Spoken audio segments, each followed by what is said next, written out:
Well, hello everyone. John Lockland here. I'm the director of FVD International. Delighted to see my co-host Peter Lavelle online from Moscow. We'll be joined, I'm sure, shortly by Jeremy Nell from Cape Town. And we're greatly honoured this week to have as our guest Ian Proud diplomat, to give him the name of his Substack, former UK Foreign Office diplomat, including in the British Embassy in Moscow, and who has been very present recently on the internet, including with our friend Glenn Deason, talking about the role of diplomacy, what it can achieve, and of course the return of diplomacy. We've decided to call our talk this week "Is Diplomacy Back?" But when I think of diplomacy, I often think of an exquisite little painting in one of the big Venice palaces, showing a diplomatic meeting between the representatives of the Venetian Republic and the Dutch Republic. And it's an intimate little scene with a few men in 18th century coats sitting around agreeing some commercial transaction. Or we think of the Congress of Vienna, also rather quaint and charming. But on this show, Peter and I are delighted, of course, to see that communication and no doubt diplomacy has returned between Washington and Moscow. But what, Ian, can it actually achieve? There's a lot of euphoria, certainly on our side, in the first few weeks of the new administration. The old Biden policy of not speaking to Russia has been ditched.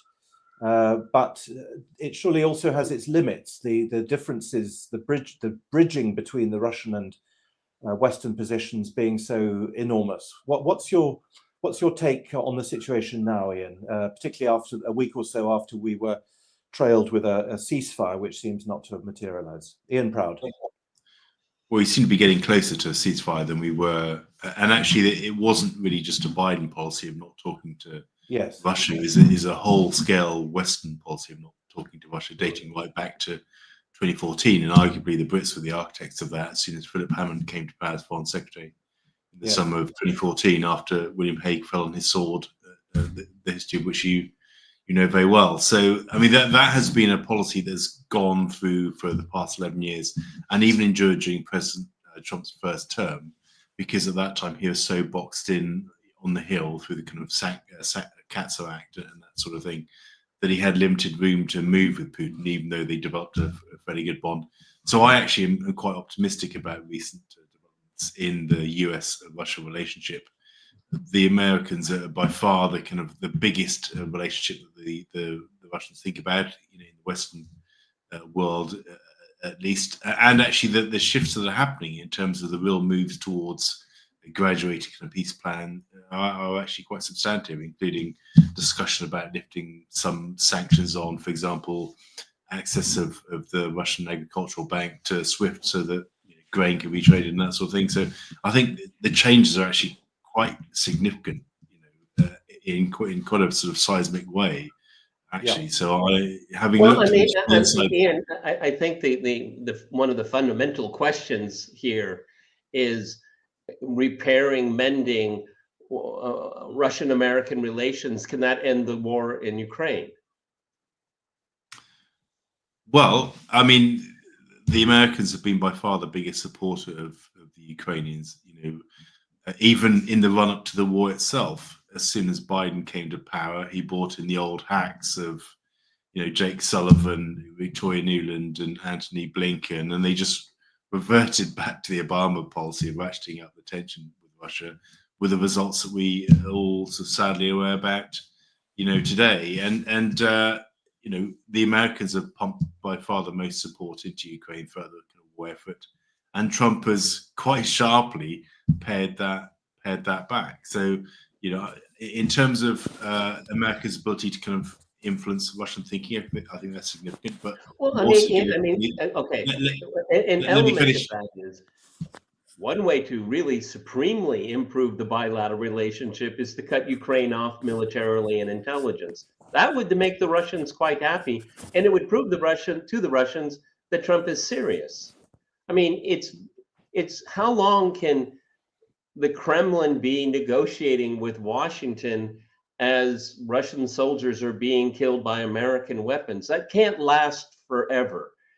There has to be something that is a catalyst to move forward. And I disagree. Black Sea grain deal. Well, yeah, well, we've been there. We've done that. It didn't work. All right. And the Americans didn't push the Ukrainians to make it work. And fundamentally, what does that have to do about bringing peace back to Europe, back to Ukraine? I don't see a strong connection. I mean, these are really good points, but the Americans have actually cut back significantly on military aid. If you look at the logistics hub in Poland, that is now struggling significantly to actually operate, including this inflow of apparently 49 Australian tanks. There's a separate question about why Australia needs tanks, but I'll put that to one side. I mean, it's really kind of struggling to kind of figure out how to deliver military aid into Ukraine, because the Americans have withdrawn most of the logistics units from Poland to make that happen. So, quite significant shifts are happening there too. And the biggest obstacle to peace has always been, in my view, at least, the Europeans and the Ukrainians in particular, kind of Zelensky. And I think the Americans are putting genuine and substantive pressure on the Ukrainians in a way that we frankly haven't seen in the preceding 11 years. I want to give a shout out to Ian and our viewers. He has a new article at Responsible Safe Statecraft about Ukraine's budgetary problems, which I thought was a brilliant article. It's important background context to understand. So kudos on that one. Yes, sorry, I meant to mention that article. So I do encourage our viewers to look at it. Peter, surely in response to what you've just said, I think your point was that the agreements around the edges about grain deals or whatever are not enough. But surely the United States has gone to the heart of the matter, independently, by the way, of the issue of diplomacy, by taking NATO membership off the table. Surely that is a very substantial development. Oh, absolutely. But and I won't disagree with you on that point. That's really key. But what I think is really important to keep in mind is that we need a holistic, we need a solution, not an end to the fighting. See, this is part of the Western narrative, to stop the fighting. We all want the fighting to stop, but the goal should be, how do we bring peace back? And that is not being very well articulated. Maybe that's the goal, but it's certainly not articulated by the United States, and certainly not by the Europeans. They want peace through Russia's strategic defeat. Okay, so sure. I am all for working around the edges, and maybe we can move to the center. But the way I see the Russian position, why don't we go big, and then we can solve the Ukraine problem by moving into. I think the Americans are trying to do that. Yeah, that's what I was going to say. Go ahead, Ian.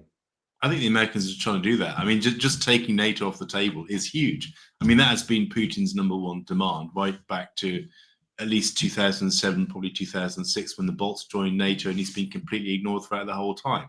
When you just radically take that off the table, and we've been discussing this in committee for years, frankly, and Trump has just taken it off the table in one fell swoop. And I think that is a huge shift. And of course, what's happening right now is incrementalism. Of course it is. But I think that's partly because it's really, really difficult to get Zelensky to budge. And of course, he's being backed up every step of the way by the Europeans. I mean, I think actually what the Americans are trying to do is that kind of big picture thing, looking at the bigger, Russia, US, China kind of détente and that sort of thing. I think, some really big things are happening below, above the incrementalism. Yeah, but I hope we're talking about the same big things, because when you look at the readouts from the second phone call, there's not much overlap, to be honest. Okay. The American version was, in my opinion, a sloppy a tweet. I mean, it was. I thought it was just shameful from a professional point of view. But most of it was about other issues than Ukraine. Iran was mentioned a lot. Israel was even mentioned. The Russian readout was very on point. And so again, what are we talking about? Big picture. I'm talking about European security architecture. It looks like the Trump administration is looking at this to solve many of its problems, and it wants Russia, if not on board, but somehow neutralized. So there's two different ways of looking at big picture. Yeah, I mean, the other way to look at that is to say that actually they're totally diminishing sort of Ukraine's importance in the kind of bigger global landscape of issues happening right now, and the US sees the Russians as a hugely important partner in solving these challenges, and part of the kind of way to get that is to kind of throw Zelensky under the bus. So I mean, they're different ways to look at that same question, I suppose. But I mean, I think the Russians, from what I saw from the diplomatic point of view, when I was based in Moscow, was that actually the Russians always wanted those kind of bigger conversations about POA and that sort of thing, That taking NATO membership off the table is absolutely key, very core, and very important. But another thing is that Russia is at the head of the table again after a hiatus of 3 decades, and that is something the Russians like that. They like that, but a lot they do. Okay, yeah. But that's not they don't want that to be at the expense of their own independent acting. Okay, and that's what's being debated a lot here. Is to what degree we get the respect, and that Russians they really crave respect. Okay, yeah, absolutely. Yeah. You feared the Soviets, but fear engenders respect. Okay, and so that's why I feel like we're kind of floating right now. Okay, because I can see it moving in the right direction here. I don't know. We can talk about the Europeans and their problems, but I guess I'm impatient. Maybe that's Aren't we all? But I mean, but Vladimir Putin's not going to throw his relationship with Xi and Modi under the bus just to kind of brush with Trump. He wants everything. He wants to have that multi-vector, approach, which is exactly perfect for where Russia sits in the Eurasian landscape, right? Ian, what do you think? You're a professional diplomat, or have been. What's your take on sending a man like Witkoff to Moscow? And do you think he was, in other words, this sort of transactional real estate-based diplomacy, which Trump seems to like himself? And also, do you think he was naive? I mean, the pro-Ukrainian side says that he came away rather starry-eyed, talking about the portrait that Putin gave him, and that how Putin went to church when Trump was shot and so on. Do you think he was being naive, or is it more Trump thinking out of the box? No, I mean, when it comes to that level of statecraft, diplomacy is a people business, and it's about connection. Yes. And Trump wants somebody that he can trust. And clearly, for whatever reason, Kellogg has slightly fallen out of trust now, and he's leaning on Witkoff as his man. He wants somebody who will go to Putin and actually pass on messages directly from the President of the United States. Witkoff will do that. And what he's been doing actually is just classic diplomacy. He's been building relationships, all the stuff about sort of praying and portraits and that sort of thing. It's all part of that kind of relationship thing. It's about understanding kind of the Russian soul and actually giving President Putin the respect that he feel that he deserves and so on. So I mean, I actually think it's a positive side. It's a bit like Mandelson going to Washington DC. I mean, in the absence of his own diplomatic skills, I mean, Starmer sent his person, even though he's not actually a Starmer ally, DC, rather than having a career diplomat. It's somebody who can actually do it as a direct channel into the top guy to actually have the big conversations. But do you think that that's how international relations works? Does it work on friendship? I'm always rather skeptical. Well, no, it's not friendship. It's not about being friends. It's not about all cuddling together and having cakes and that sort of. It's about getting along. It's about civility. It's about discussion and respect. And so, I mean, if you can be friends, great. But it's not actually driven by friendship. It's driven by the need for two huge nuclear powers to get along and actually What I meant was, can the personal element overcome the gigantic differences in the real world? The world hegemony of NATO, Russia's multipolarity, the declining American empire. Can these forces, which are far bigger than any individual, can they be smoothed over by, a touching gesture? Well, they can help to manage those quite seismic shifts. And, that if you look at NATO in particular, the very fact of just sweeping it off the table, it is a sign of that. I mean, it's a sign that actually Putin is engaged with Trump. They've engaged with each other. Trump has listened and heard, understood what the kind of core Russian interest is, and actually acted. And that, for the Russian side, will be a huge confidence-boosting measure. And that is only possible when you talk and you listen. The fact that Witkoff it doesn't have any professional background in diplomacy and foreign policy, I think it's a breath of fresh air here, because he was more of a straight talker. And I think everyone universally accepts the fact that Witkoff is not a policy wonk. He's not a policy guy. He's not, given this decades of thought and all of that. No, what you can say to me, I will say to Trump. And what Trump says to me, I will say to you. That's my promise. Exactly. I think that goes a long way, considering what we've been through, or particularly the last 4 years. Is it a game changer? Reacting to what John had to say, it might help. It certainly can't hurt. But tell me when a good idea has come out of the policy machine anyway. I mean, what is so great about being a policy wonk? Quite frankly. Thank God for amateurs. Let's have an era of amateurs. Thank God for amateurs. I think that's the title of the program. Okay. Just to jump back to a comment you were making earlier, John, about asking what is, a good diplomat, and then Peter making a comment a moment ago related to that. I'm just wondering, with all the theater going on, it would appear to me that the world's greatest diplomat is actually Xi Jinping. I mean, he's not arguing with anybody. He's not fighting with anybody. He's pretty much taking over the world very quietly, economically. You can say the same about Modi, but yeah. Yes. But I mean, so it does feed into that idea. You could say that about the global South in general. Yeah. I don't know about that, Peter. I don't know if you saw recently. So South Africa's South Africa's in the news a lot these days. Yes. So our ambassador to the United States was chucked out of the United States last week because he criticized the Trump administration. And he shouldn't have done that. Yeah, but I mean, that is just petty politics in Washington. South Africa had the temerity to criticize Israel. Okay, I think the global South actually looks at South Africa with a lot of respect as a result. I think don't know that's about that. minor thing. Yeah, I think you're right. It's petty politics, and it's probably related to the ICJ trial with Israel. But it's also the reality, about though. Diplomacy.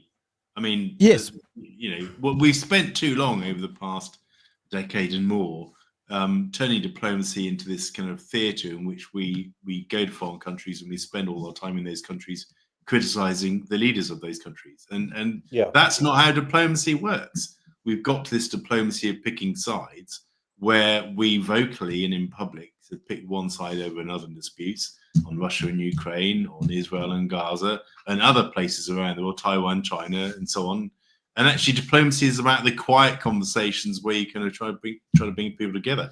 If you're a diplomat from any country, you go to Washington, you criticize the state policy. Well, it's just not a good thing to do at any time, whether under Trump or anybody else. But I mean, John's comment, John, your comment earlier was very interesting, where you said, you're very suspicious of the narrative around being friends. Are you suggesting that diplomacy includes sort of military might? Well, I'm suggesting that international relations is moved. The great moves in international relations are the product of power relationships, and that those can't really be smoothed over by chit chat, because there are, of course, divergent interests, massive divergent interests. And in addition, by the way, that wasn't my main point, but in addition, you have, of course, the handicap of the individual leaders. So as we know from Trump 1, whatever he may have desired, there's the deep state trying to stick spokes into his wheels. So that's another factor. Ian, perhaps I could ask you on that theme. You mentioned it. I know that you've got to go to catch a train. You mentioned very briefly the role of the Europeans. 2 of us on this show out of 4 are British. What is the? There are a lot of people who think, and I think I'm probably one of them, that the British have played a particularly nefarious and destructive role in this Ukraine war. You mentioned just now, I laughed. You mentioned quiet conversations as being the characteristic of diplomacy. And in my mind, an image of David Lammy came up about the least quiet conversation man you could imagine. But obviously, in the Ukraine context, it goes back to Boris and so on. What has been the British role? Has it been malevolent and destructive? And to what extent can the Europeans generally, including the British, stick spokes in the wheels of Trump and the Americans if they want to, as it seems? Well, the ironic thing is that actually, while the UK was still a member of the European Union, our key job was to actually kind of back up US posture towards Ukraine, in its relationship with Russia through our sanctions policy and that sort of thing, attached to the Minsk agreement. No need to get into the detail of that now. And actually, we've now gone full circle. We followed Biden, up the hill like the Grand Old Duke of York. Yeah. And now we're following Trump, down the hill. And our job with Europe has been essentially to try and corral them, brigade them to kind of join and align with the US at a time when they absolutely don't want to. They were much more amenable to do that in 2014. They really don't want to do that now. So I mean, we continue to play this role of lapdog of the Americans, for want of a better term, where we're trying to persuade the Europeans to come alongside. It's just that the political circumstances are different now than they were in 2014. The Europeans have got used to not having us inside of the tent, and they want to do their own thing. And you've got ridiculous characters like Kaja Kallas, at the top, and that eminently forgettable Lithuanian defense commissioner, who just want to kind of prolong the sort of losing war in Ukraine. So the Britain's job is harder, and it just lacks credibility because we're not really clear what we really stand for in all of this. And it's obvious also that our biggest priority is actually landing a free trade deal with the Americans, and we'll subordinate everything now to that. And that is driving. So that's your view then, that Britain, I did see that somebody, well, I'm sure as one of our friends has written that in the last day or so, that Britain is working to bring Europe back on board with the United States. You don't see Britain then, you don't buy the London summit shtick, you don't see Britain as, because my analysis of it has been that Britain is trying to overcompensate for Brexit by throwing its lot back in with the Europeans, including on Ukraine. That's not how you see it, Ian. That's not how I see it at all. I see us as really trying to kind of corral the Europeans to get along with what Trump wants to do, because we've put our eggs into the trade basket with the Americans, in circumstances where you want to avoid tariffs and that sort of thing. I know you're tight on time, but we were talking about personalities and friendships earlier. How much of it is just animus towards Trump? Well, I mean, that's a pivot that the British are making right now, right? I mean, yes. Most senior figures in the Labour government, including Starmer and obviously including Lammy, have criticised Trump in quite offensive ways in the past. And now they have to deal with him. And actually, if they want to pursue UK strategic interests, they can't continue to do that. And therefore, they've had to kind of change completely their posture. Mandelson in Washington is kind of helping them navigate the choreography around that, and all the focus is on that now. I mean, even you saw Healy, bizarrely, the defense secretary, bigging up Trump on the TV earlier today. I was just waiting for him to kind of compliment Trump on his tan. I mean, it's just so ridiculous. I wonder what he's going to say next. So, I mean, everything has become subordinated to repairing that damage in the interests of kind of UK-US alignment on trade. And there's always been a long debate, who belongs in Europe. Is Russia part of Europe or not part of Europe? I mean, I used to teach this to undergraduates. But the fact is, for a very long time, let's say the last 500 years, the Europeans and the Russians have lived next door to each other, okay? And the Europeans are there and the Russians are still here. I mean, there's got to be, what is it going to take? And to say, look, we don't like each other. We're very, very different, but we live in the same neighborhood, and we have lived side by side for a very long time. And West, Russia, been through just about every political configuration you can imagine, imperial, communist, whatever. Okay. I mean, aren't there some people in Europe saying at some point we just have to work this out?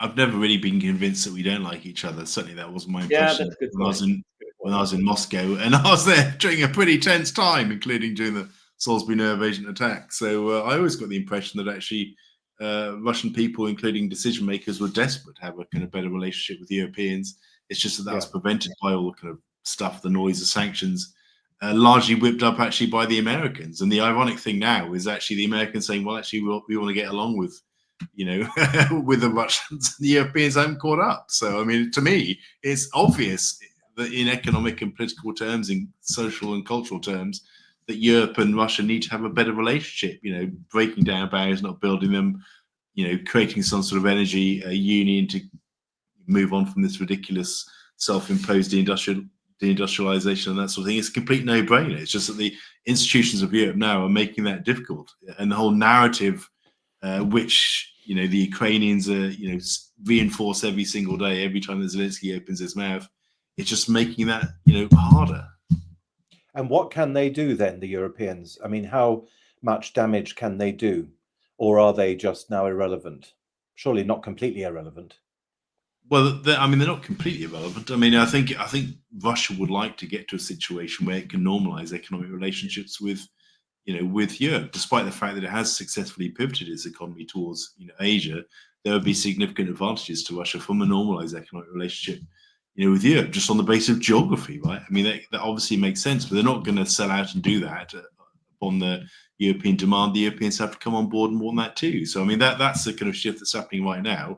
Europe doesn't need to be irrelevant. I mean, it does make sense for it to have this kind of wider Eurasian political economic relationship with Russia. That makes sense, but it's just that, people are slowly, I think, pivoting. I think that the blockage they face right now is the fact they need to kind of polish failure.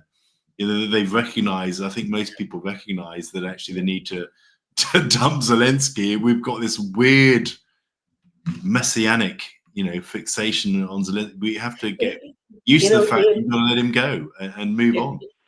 In living here in people don't talk about the conflict in Ukraine nonstop. Okay, everybody has to live their lives, but I almost never hear people talk about achieving victory. That's not part of the vocabulary here. When people say we want the war to end, we want our boys home, but it's not. It's not punitive. It's not. There's no hatred. Yeah. It's like we understand why we got into this situation. They support President Putin. There are elements that think that he's been too soft-handed about it, but there's no vitriol here. I just want it to end, and I want to see Russia have normal relations with the United States. It believes that's very important, actually. The United States is a very important country in the world, and they want to have at least a normal, cool-headed, serious relationship. And I think that, with Europe as well. But when you come, you probably know the newspaper Komsomolskaya Pravda daily. I mean, they love the tabloid stuff. This poor little woman from Tomsk had her bag taken from Italian customs because of sanctions and all that. This vitriol coming from Europe has had an impact. Remarkably, the animosity towards the United States is not equal to the animosity they have towards some European countries. Which is different from when I was in Russia, when it's the way around. The animosity towards the US then was far greater than the feelings and dispositions towards the Europeans. In my experience, and that, when 1 million people have died or been injured, then nobody's winning anyway, right? We just need to kind of move on from this ridiculous, needless, costly war. And Ukraine is going to be in a worse position than it was before the war started, even before 2014. But actually, it could re-emerge as a vibrant sort of European Eurasian state, but that depends on choices that it makes as a country. And it has some massive challenges to solve, all of which are being held back by the war. And Russia certainly doesn't want to see Ukraine as a failed state. It doesn't. Who wants a failed state on your border? No one does. Well, Europe is about to have that, as Ian has written in where all those arms, John. All those arms are going to go somewhere. Yes, arms and bankruptcy, yes. Ian, how do you mentioned Kaja Kallas and Kubilius, the Lithuanian Defense Commissioner. How do you? That's right. How do you? Can you? In France here, there is a series of books called "Inside the Brain of So and So," inside the brain of Vladimir Putin, inside the brain of Donald Trump, and so on. If Kaja Kallas has a brain and Mr. Kubilius has a brain as well, what's your view? What does it look like inside their brains? Because that's not exactly diplomacy, is it? Yeah, I suppose that's going to be a very short answer. Go ahead. I can't verify whether she does or doesn't have a brain, but I can say she's not really a diplomat. I mean, she's clearly driven by history and some confected sense of grievance, against Russia from her actually quite privileged to becoming a careerist within the bureaucracy. So, from my point of view, she's got this confected hatred of Russia that she brings into her job as a diplomat at a time when European diplomacy with Russia is more vital than ever before. And I think that the challenge we face is that actually we're stuck with her for another 5 years and she hates Russia at a time when actually there's this kind of big pivot to improving European-Russia relationships, albeit one driven by the United States, not by us. So, I mean, I think she has a massive credibility challenge going forward. I think it's creating fissures within Europe itself. Well, European leaders, I think the Spanish, the Greeks, the Italians, they're just, we don't want anything to do with her. Exactly right. I mean, she couldn't even get a $5 billion ammunition sort of a deal over the line last week. I mean, she just lacks credibility, and I think she just represents the ever centralizing tendencies of the European institutions, possibly accelerated by the Ukraine crisis at a time when countries want to take back more of their sovereignty, and this is the real challenge. Right now, you see it particularly in Central Europe, Hungary and so on. Where countries don't want ever centralizing sort of diktat from unelected potentates like angry Estonians like Kallas in Brussels. That they're causing and generating greater risk for the European project, not actually improving that project. And I think that is a big challenge right now. But I don't know whether she has a brain or not, but a lot of her actions seem to be quite brainless, it seems to me. I've studied the defense guy less. He just appears another grey, really inconsequential kind of bureaucrat, from my point of view. I mean, I think he was to be fair, like Kaja Kallas, he was Prime Minister of Lithuania.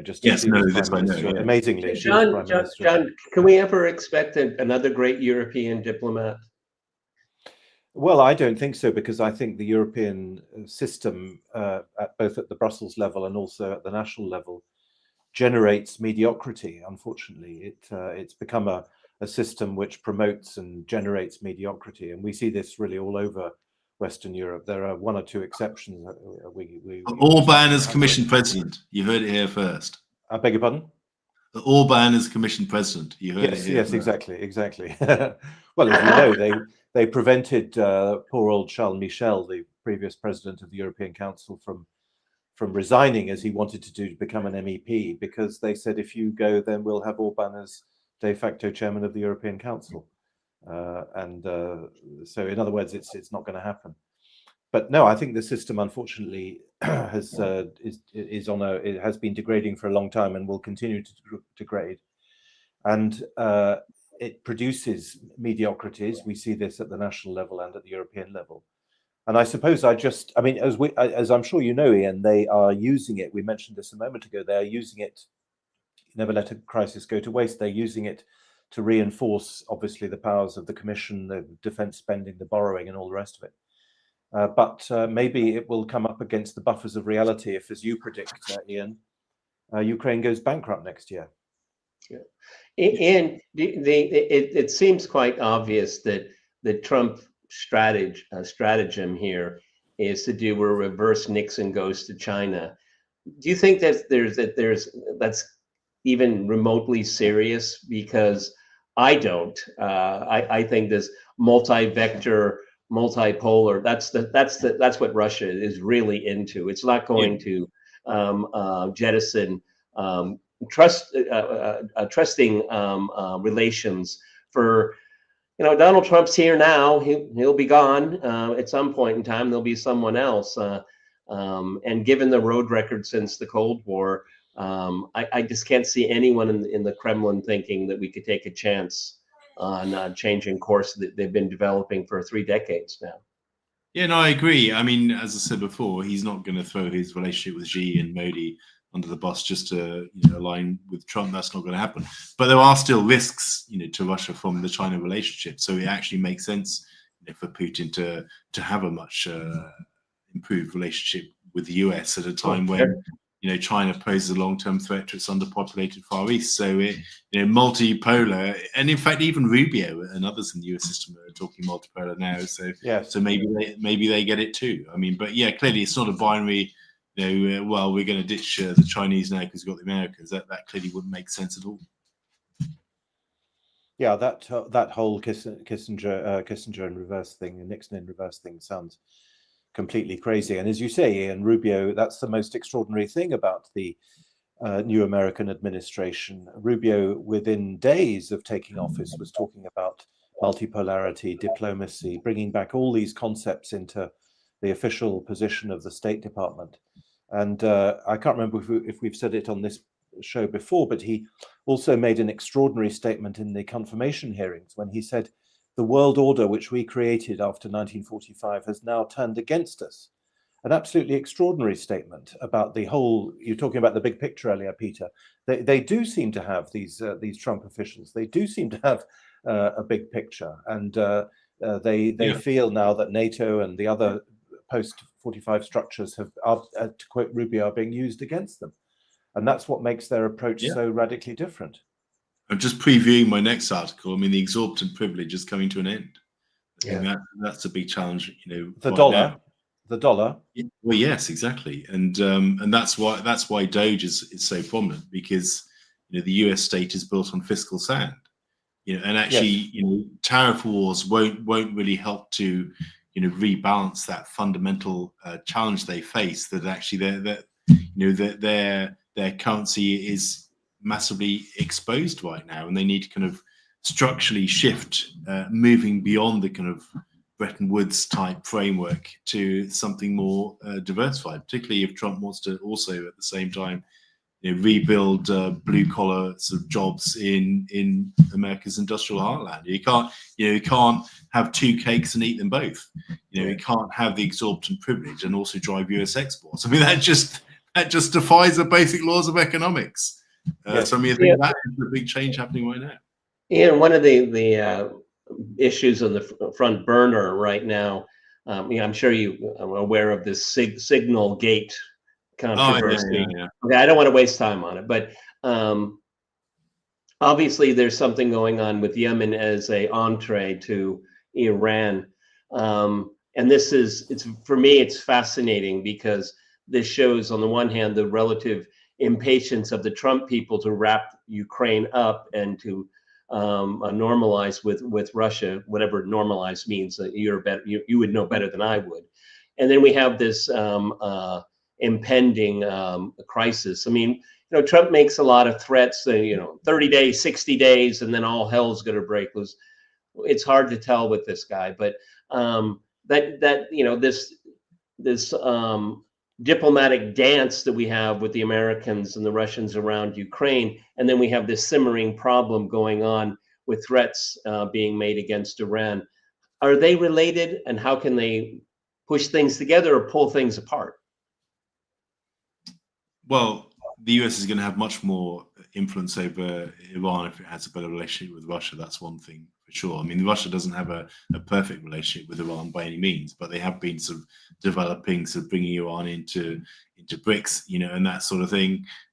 So, maybe part of that. I don't necessarily think. I think it's just kind of the Americans hedging their bets. It just doesn't really make any sense for them to kind of keep pumping money into a losing war in Ukraine, and they just face the reality they need to ditch that. I don't think it's part of some grand bargain. It's kind of ditching Ukraine and investing more in Iran. I don't really see it in those terms. I think the Trump. Yeah, but I mean, if there was an attack, a military move against Iran, that would put Russia on the spot. I mean, what are you going to do?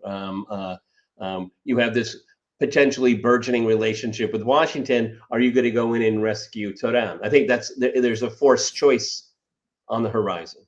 Yeah, there is, but at the same time, the Americans have been making noises about having dialogue with Tehran as well. Because I mean, even though actually Trump ditched the JCPOA kind of format in his first term in office, he still wants to get back to some sort of deterrence where, the risk of a longer-term Iranian nuclear threat is reduced. So the madman theory. Yeah, exactly. So the best way to kind of do that is to use Russia as a bit of an intermediary, at least in the short term. So I mean, I think that that is definitely kind of significant right now, and maybe from the Russian perspective, getting the Americans to kind of cut their losses in Ukraine is part of that deal. I'm not sure the Americans think about it in the same way. I think for them, they just see Ukraine as a bad bet anyway, and the Europeans should pick up the slack. Yeah. Well, Ian, I believe you've got to catch a train. Perhaps we should let you. I've got a couple of minutes, but yes, thank you for that. Well, Ian, do you miss Moscow? I love it. Yeah, I do miss it. I'll be coming back in October. Been invited to a BRICS conference in Nizhny Novgorod, which is one of the cities I've not. It's a wonderful little town. I like that place. Yeah, I'm looking forward to come back. I have missed it a lot. And, I've still have many friends there, so looking forward to meeting them when I come back. Well, thanks for giving us your time. We can follow you. Our viewers can follow you on Proud Diplomat, your Substack. The Peacemonger. If they do, they will find lots of excellent articles, excellent and original articles. And thank you so much for your time, Ian. Thank you. Nice to talk to you all. Bye. Very good. Bye. Bye. Well, what's your? I mean, I don't know. I mean, we're left with these extraordinary events. We've already chewed over them, haven't we, Peter and Germ? These sudden changes, these wild changes in American policy, and then this equally wild, stubborn perseverance in Europe.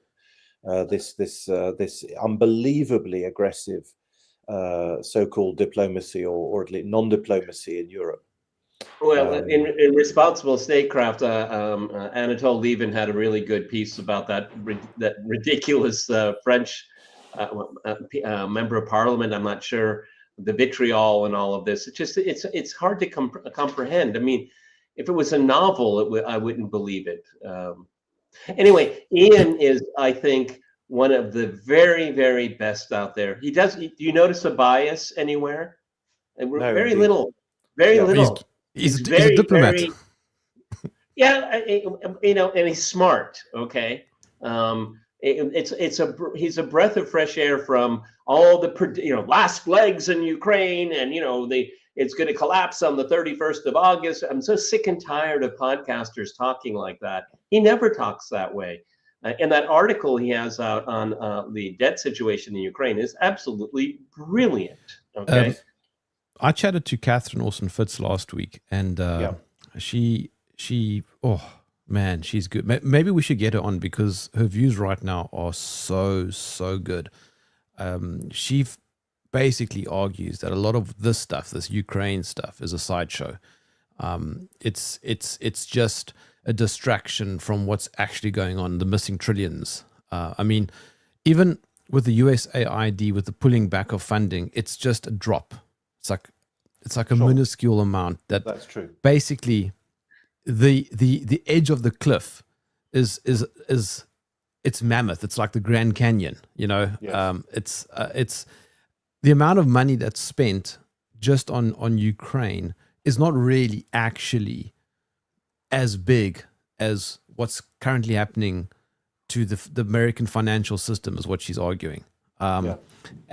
Although, I mean, it's not meant to be it's not meant to dampen the discussion, but it's very sobering. No, I mean, she's been on, by the way, Jem. Yes. She was on with us a few months ago, a year and a half ago. No, she hasn't been on the video version, I don't think. I don't. Oh no, okay. I beg your pardon. We have had. I'm so sorry. We have had her. We have had her on the video. Yes, that's right. So she was on a few months ago. Yeah. Well, we can definitely have her back on.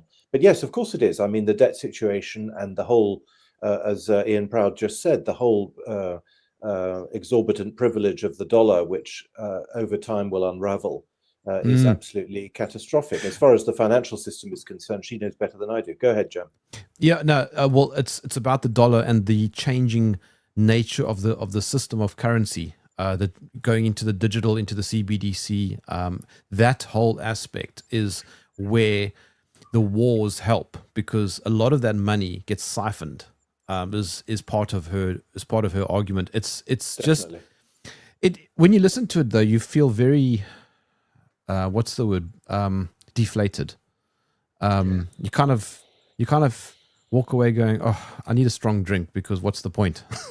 Yeah, but Jeremy, one of the things that's very interesting to me is that we're really going back into serfdom and serving the house of Elon and serving the house of Gates, okay? Because when you look, particularly in America, if you look at what is running the narratives that we're talking about, we're all talking about rich people's money. That's what we talk about all of the time. Super rich.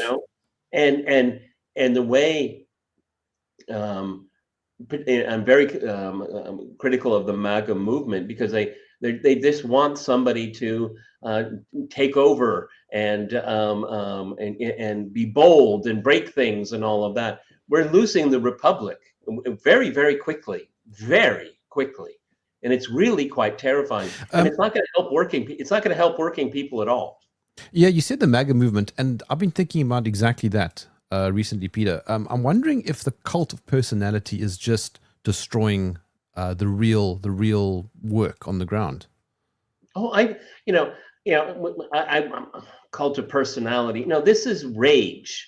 It's not the love of Donald Trump. Donald Trump is too comical, really, to love. Okay, he's a world historic figure, but it's the anger and the rage that people have, and nobody has any answers for them except for there are only two genders. Good, we won. Okay, see, they'll keep working the culture wars, okay, while they sneak in another tax cut for the rich, okay. If there's a lot of predictions out there, and a lot of them are politically motivated, but the combination of Trump's tax laws and tariffs and all that, it could end up being a perfect storm of a disaster, okay.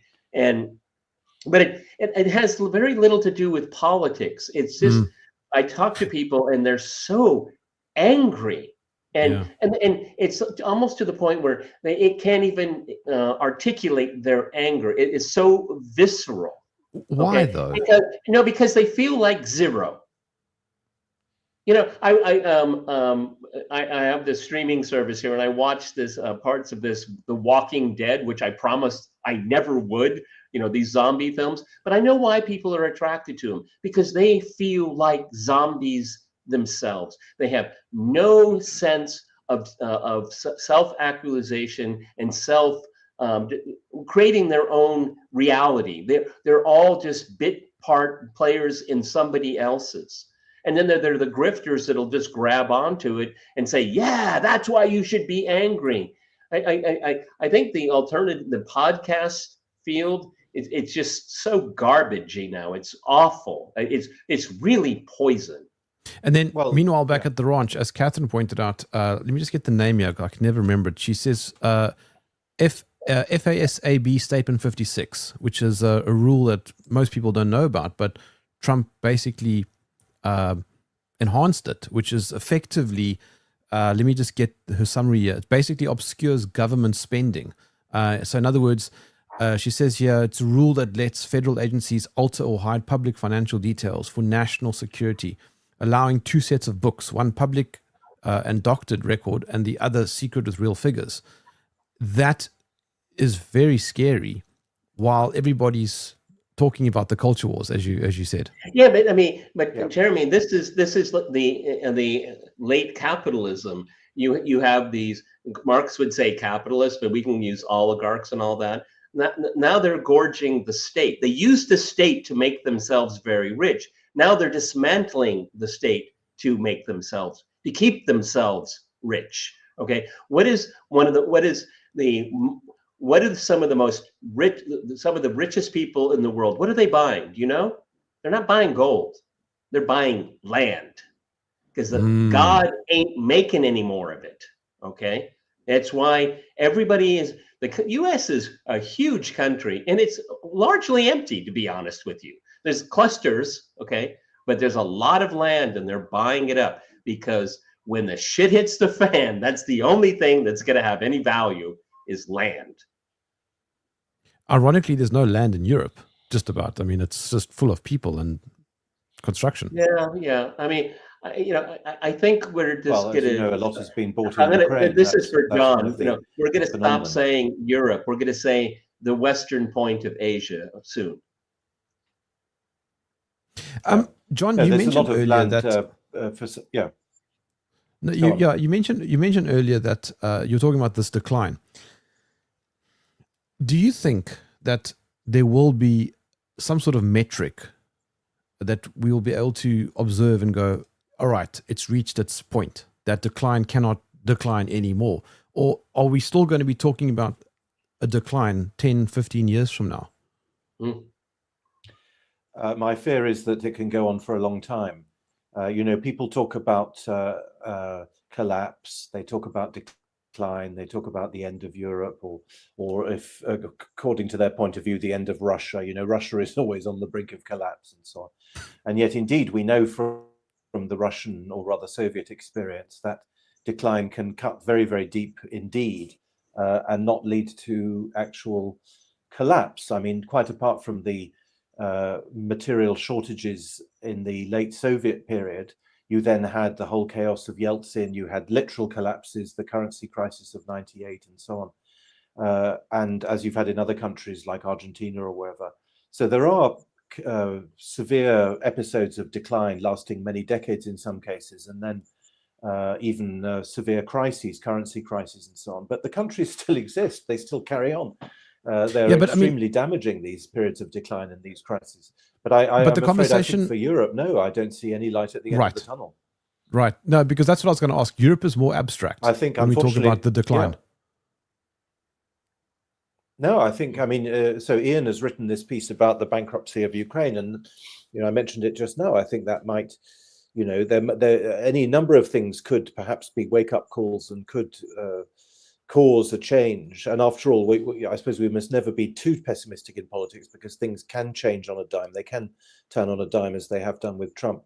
But unfortunately, there are two things. Firstly, the thing I said a moment ago about the system generating mediocrity. We have there's a very great, very intelligent man called N.S. Lyons, whom I read with great interest. And one of his perhaps one of his greatest pieces, The China Convergence, describes this self-generating system whereby people, a bit like sheep, gravitate towards what they think should be the new line of the party, and sometimes invent their own norms in order to promote themselves in the hierarchy. And this system is what we live under, a sort of managerial system, and it generates ever more managers, ever bigger state, to the extent that it does what a French philosopher from the 1950s compared to a bear who, in the search for honey, is prepared to break apart the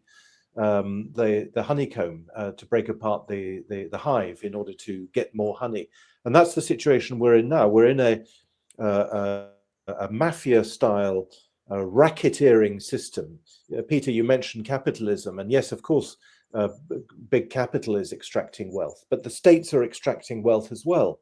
And there's this huge transfer of wealth from ordinary people into the state and into large corporations, or of course into individual private hands. And that's what is bearing down on society. And that explains the anger that you just described, Peter.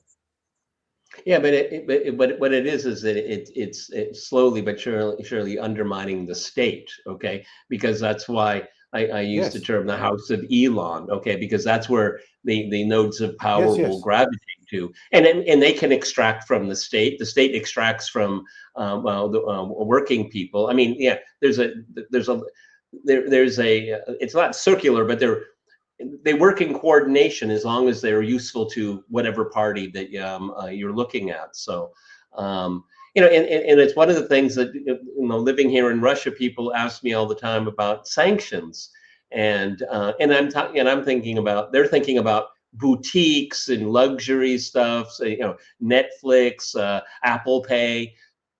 nothing that makes a difference in your life one way or another. Okay, it's not about food, it's not about water, it's not, you know, these kinds of things. And I always keep saying the sanctions are the last thing you should worry about. Okay, you get the big picture things done, and then you can, you know, because since the first telephone call, the Trump Putin telephone call, the Russian ruble has appreciated 20%. I mean, that means money is going to come back. Okay, they want to come back. It's a big market, and I've cautioned people to say we need to keep a strong barrier and a bit of distance. Okay, self-reliance is so much better than throwing your lot into people where we've been talking about that is in a perpetual crisis with no light at the end of the tunnel. I mean, Peter, I grew up for a big portion of my life in sanctions, so I can agree with what you're saying. I mean, the whole world was sanctioning us, and we were doing okay. I mean, it wasn't easy, but it forces you into a mindset of self-reliance, and you figure out what really matters. That's right. That's exactly right. And the price you have to pay to get it back, we're past that tipping point. And that's a huge change in this country, because before all of this, I was saying, you know, we have to have a domestic version of this. Why are you idolizing this foreign car? Unfortunately, the Chinese have come into the Russian market and just cleaned up. I do wonder, John, though. you saw it when you were here. I mean, they are cleaning it up. It's every day. It's just like, I've never seen this model before. But hang on. I think sanctions can sometimes go the other way, because North Korea, I think North Korea sanctions the whole world. Well, the North Korean leadership has figured it out, and they're quite smart. Is that nobody wants us to see us fail, so they'll keep them afloat one way or another. They sanction their own people. I mean, it's a brilliant strategy when you think about it. It's brilliant. Nobody wants to see us fail. All right, Jack, guys, I got to run. Okay, I got to run. Very good. Let's wrap up. Thank you so much. Thank you, Peter. Thank you, Jem, and we look forward to seeing everyone again next week. An hour earlier. An hour earlier, yes. Central European time moves forward 1 hour. In other words, becomes earlier next week. All the best. Bye.